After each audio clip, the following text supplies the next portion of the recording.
வணக்கம். இது உங்கள் பொலிட்டிக்கல் பார்க்க நான் உங்கள் நண்பன். இன்றைய தினத்துல அரசியலில் திடீர் பரபரப்பு, திடீரென கட்சி விலகிய பிரபலம் அப்படின்னு போட்டிருந்தாங்க.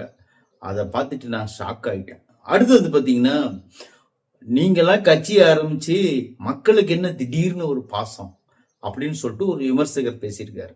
அதை பத்தியும் இந்த வீடியோ ஃபுல்லா பார்த்துடலாம். இந்த ரெண்டு விஷயங்களை தான் இன்னைக்கான வீடியோவை நான் எடுத்திருக்கேன். இதெல்லாம் ஒரு விஷயமா அப்படின்னு கேட்காதீங்க. இதுதான் இன்னைக்கான விஷயம். என்னன்னு கேட்டீங்கன்னா, இது உங்களுக்கு ஒரு என்டர்டெயின்மெண்டா இருக்கும் அப்படின்னு சொல்லிட்டு நம்பிட்டு தான் இந்த வீடியோவை நான் பேசுறேன். ஓகே, நம்ம சேனலை சப்ஸ்கிரைப் பண்ணிட்டு இங்க தெரியுற QR கோடை பயன்படுத்துங்கன்னு சொல்லிட்டு நான் முதல்ல வீடியோக்குள்ள போயிடலாம். முதல் விஷயத்தை என்ன சொல்ல போறேன்னு பார்த்தீங்கன்னா, அரசியலில் பயங்கரமான ஒரு பிரளயம்.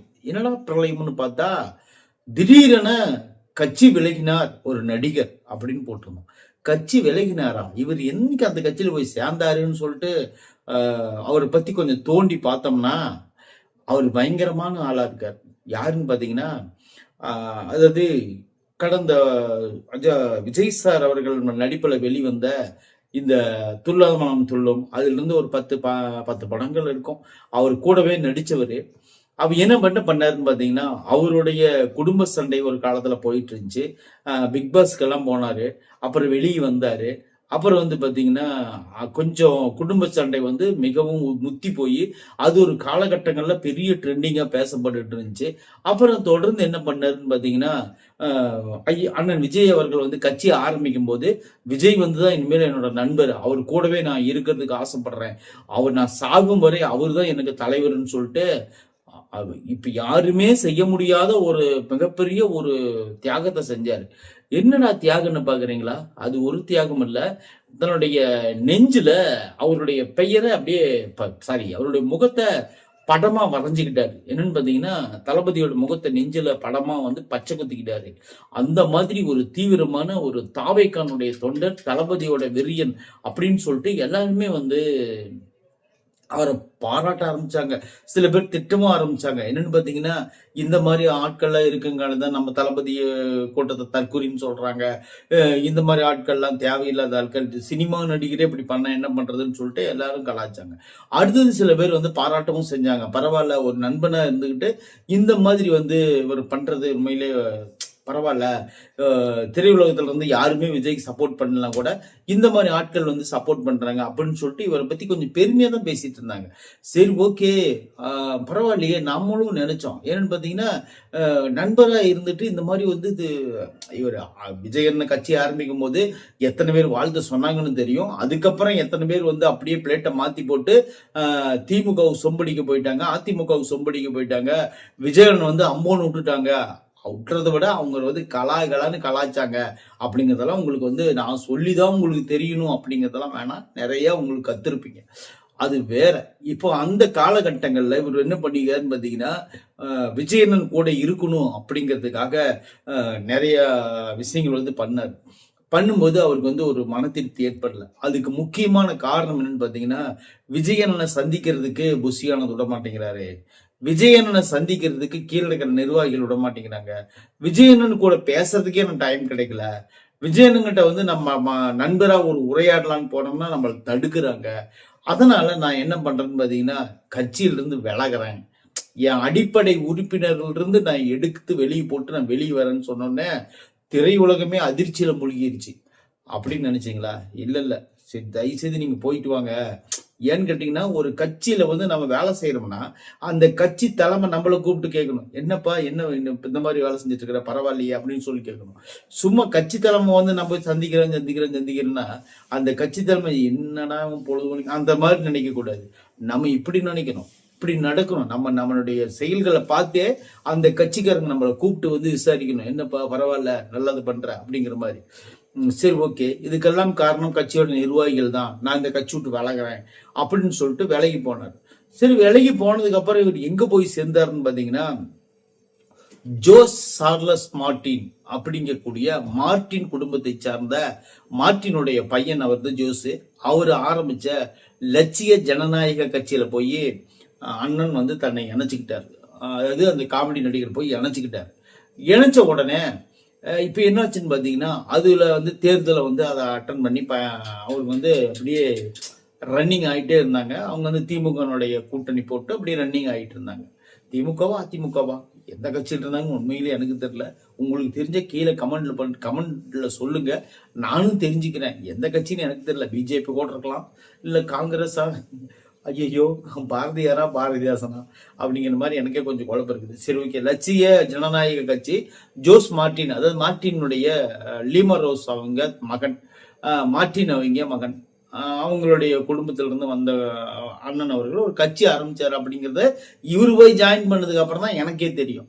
சரி ஓகே, அதுக்கப்புறம் என்னாச்சுன்னு பாத்தீங்கன்னா, நேற்று தினத்துல திடீர்னு ஒரு பூகம்பம். என்னன்னு பாத்தீங்கன்னா, கட்சியிலிருந்து அடிப்படை உறுப்பினரிலிருந்து பொறுப்புகள் அனைத்திலிருந்தும் வந்து நான் வந்து வெளியேறேன் அப்படின்னு சொன்னாரு. அதுக்கு முன்னாடி அண்ணன் விஜய் அவர்கள் வந்து தேர்தல் நிற்கும் போது என்ன எதுக்கு ஆரம்பிச்சாரோ, தான் முகத்தை வந்து படத்தை வந்து தன்னுடைய நெஞ்சில சுமந்தாரோ, அதே அவர் என்ன பண்ணாருன்னு பாத்தீங்கன்னா, விஜயனுக்கு வந்து கொஞ்சம் எதிர்ப்பாகவும் பேச ஆரம்பிச்சாரு. எதிர்ப்பானா ரொம்ப எதிர்ப்பு கிடையாது, இது வந்து இந்த கூட்டமெல்லாம் வந்து அப்படி இப்படிங்கிற மாதிரி கொஞ்சம் கலாய்க்கிற மாதிரி பேசிதான் இருக்கிறார். நிறைய வீடியோகள் நானும் பார்த்துட்டேன். அப்புறம் வந்து பாத்தீங்கன்னா, ஆனா இருந்தாலும் மனசளவுல பேசல, இருந்தாலும் வந்து அந்த ஆதரவாளர்கள் கூட இருக்காங்களா, விஜயண்ணன் கூட இருக்காங்களா, அந்த ஆதரவாளர்களுக்காக அப்படி பேசியிருக்காரு அப்படின்னு சொல்லிட்டு நம்ம நினைச்சோம். அடுத்துதான் என்னாச்சுன்னு பாத்தீங்கன்னா, இவர் வெளியே வந்துட்டாரு. இப்போ வந்து லட்சிய ஜனநாயக கட்சியிலிருந்து வெளியே வந்துட்டாரு. வெளியே வந்தோடனே அங்க இருக்கிற எல்லாத்துக்கும் ஒரே அதிர்ச்சி. என்னங்க நீங்க போனா எப்படிங்க கட்சியை காப்பாத்துறது அப்படிங்கிற மாதிரி எல்லாருமே வந்து புலம்ப ஆரம்பிச்சிட்டாங்க அப்படின்னு நினைக்கிறீங்களா? இல்ல. சரி ஓகே, அவரு காமெடி நடிகரு, கூட இருந்தவரு, நண்பரு, நெஞ்சில பச்சை குத்துனாரு, பிக் பாஸ் போனாரு, ரியாலிட்டி ஷோ நடத்தினாருன்னு இத்தனையும் நான் சொல்றேனே, யாருன்னு நீங்க கேட்கவே மாட்டீங்களா? யாருன்னு சொல்றேன் கேட்டுக்கங்க.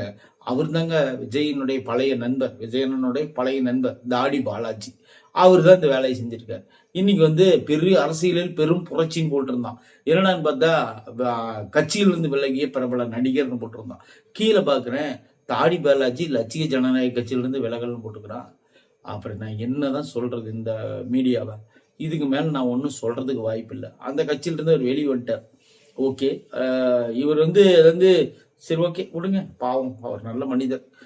சரி ஓகே, இந்த வீடியோ இதோட முடிச்சிடலாம். அடுத்தது வந்து சூப்பர் ஸ்டார் ரஜினிகாந்தை பத்தி ஒரு விமர்சகர் வந்து பேசியிருக்காரு. அதை பத்தி நம்ம முழுசும் பார்த்துருவோம்.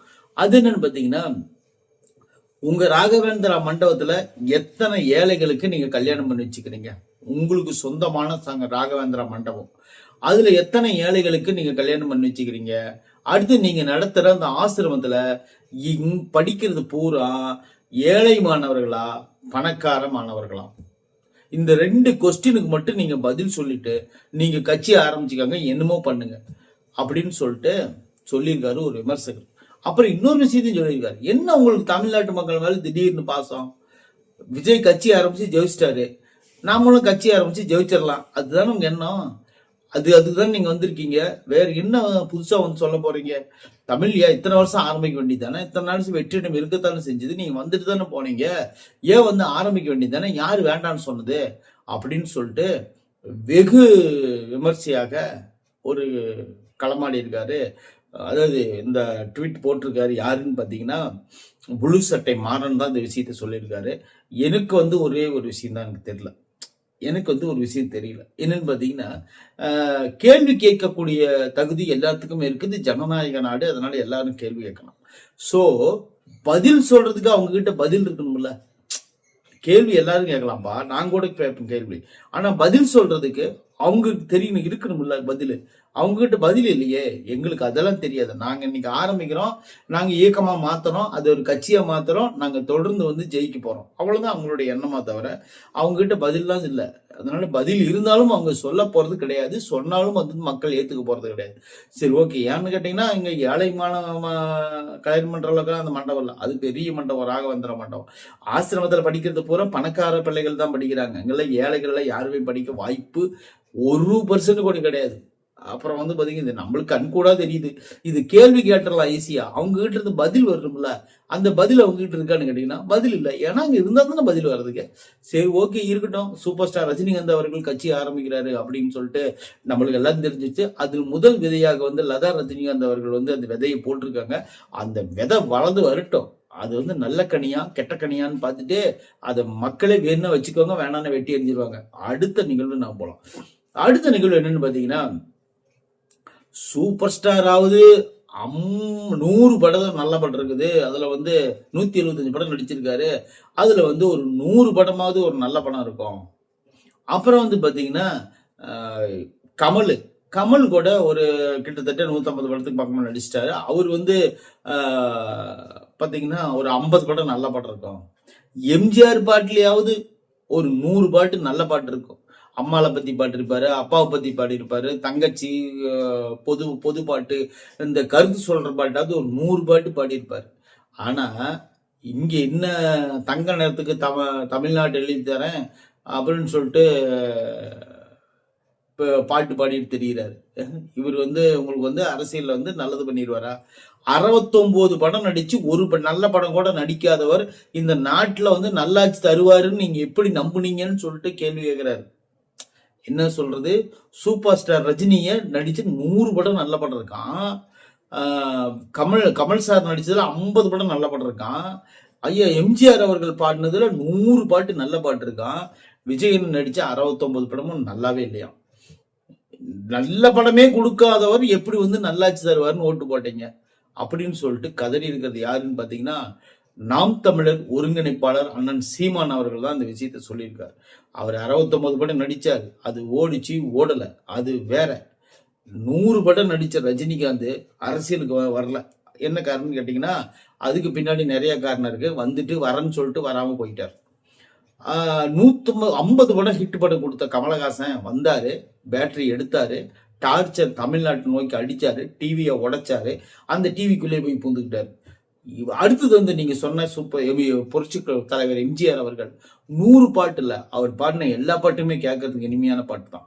அது டிஎம்எஸ் சாரோட பாட்டு இருந்தாலும் பரவாயில்ல. எம்ஜிஆர் படங்களுக்குன்னு ஒரு ரசிகர்கள் இருக்கிறாங்க. நான் கூட எம்ஜிஆர் ரசிகர் தான். இது எல்லாத்தையும் தாண்டி எம்ஜிஆர் அவர்கள் தலைவர் ஆயிட்டார்.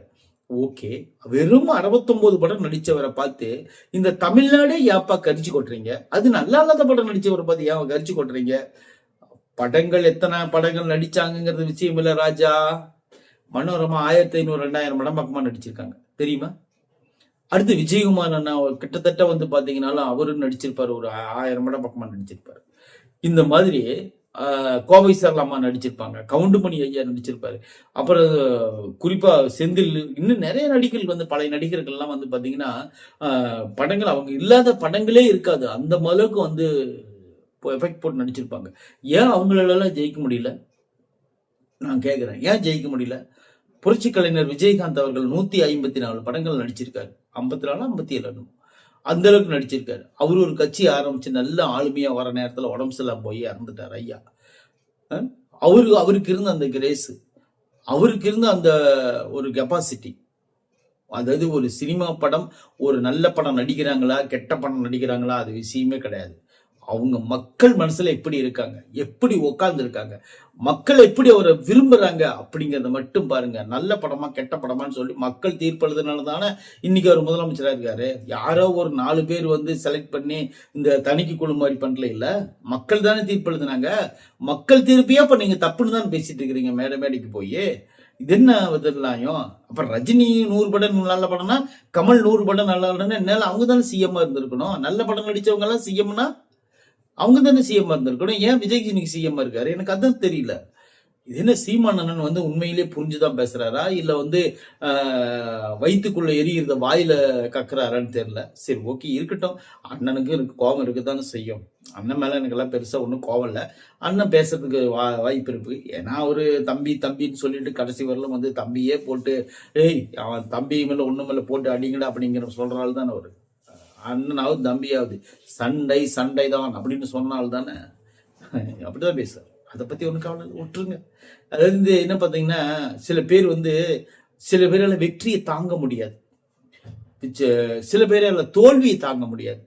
அந்த மாதிரி தோல்வியை தாங்காதவங்க வந்து வெற்றி பெற்றவங்களை பார்த்து கொஞ்சம் கஷ்டமா இருக்குதானே செய்யும். இப்ப பள்ளிக்கூடத்துல மாணவர்கள் படிக்கிறாங்கன்னா ஒரு நல்லா படிக்கிற மாணவனை பார்த்து நல்லா படிக்காத மாணவன் என்ன பண்ணுவான்னு பாத்தீங்கன்னா இவன் மட்டும் எப்படி நல்லா படிக்கிறான், இவனை விட நான் நல்லா படிக்கணும்னு மனப்பாடம் பண்ணி படிச்சாதான் ஆகும். அதெல்லாம் பண்றது இல்லை. அவங்க டீச்சர்கிட்ட போய் அந்த நல்லா படிக்கிற பையனை போட்டு கொடுக்குறது எப்படின்னு பாத்தீங்கன்னா, டீச்சர் இவங்க பாருங்க வீட்டு பாடமே எழுத மாட்டேங்கிறான், டீச்சர் இங்க பாருங்க பேசிக்கிட்டே இருக்கிறான், டீச்சர் இங்க பாருங்க அடிக்கடி வெளியே போறான், டீச்சர் இங்க பாருங்க டஸ்டர் தூக்கி அடிக்கிறான், டீச்சர் இங்க பாருங்க பென்சில் திருடிட்டான், இங்க பாருங்க டீச்சர் புக்கை கிழிச்சிட்டான் அப்படின்னு சொல்லிட்டு நல்லா படிக்கிற பையன் மேல ஏதோ சொல்லிக்கிட்டே இருப்பாங்க. ஏன்னா இவங்க நல்லா படிச்சு மேல வரலாம் நான் இந்த ஐடியா இல்லை. நான் நல்லா படிச்சு அந்த பையனோட லீடர் ஆயிடணும், நாங்க கிளாஸ்ல ஃபர்ஸ்ட் வரணும், அந்த மாதிரி எண்ணம் இவங்களுக்கு இல்லவே இல்லை. அந்த டீச்சர் கிட்ட கெட்ட பேர் வாங்கி வைக்கணும் நல்லா படிக்கிற பையனா, அவ்வளவுதான். அந்த டீச்சர் யாருன்னா அந்த டீச்சர் தான் மக்கள். இந்த நல்லா படிக்கிற பையன் தான் விஜய். இந்த விஜய் அண்ணனை வந்து கெட்ட பேர் வாங்கி வைக்கிறதுக்காக அந்த நல்லா படிக்காதவங்க எல்லாம் என்ன பண்றாங்கன்னு பாத்தீங்கன்னா குரூப்பா சேர்ந்துக்கிட்டு இந்த நல்லா படிக்கிற பையன் மேல பழியை தூக்கி தூக்கி போடுறாங்க. டீச்சர்கிட்ட இருந்து டீச்சருக்கு தெரியும்ல யார் நல்லா படிப்பா, யார் அந்த குறும்பு செஞ்சிருப்பா, யாரு நல்லா படிக்காத பையனும் அந்த டீச்சருக்கு தெரியுமில்ல. டீச்சர் தான் திருத்துவாங்க, டீச்சர் தான் வந்து மார்க் போடுவாங்க, டீச்சர் தான் ரேங்க் போடுவாங்க. இன்னைக்கு நம்பர் 1 ரேங்க் வாங்கி இருக்கிறது விஜய் அண்ணன். கதருங்கப்பா, ஒன்னும் வேற வழி இல்லை. நன்றி, வணக்கம்.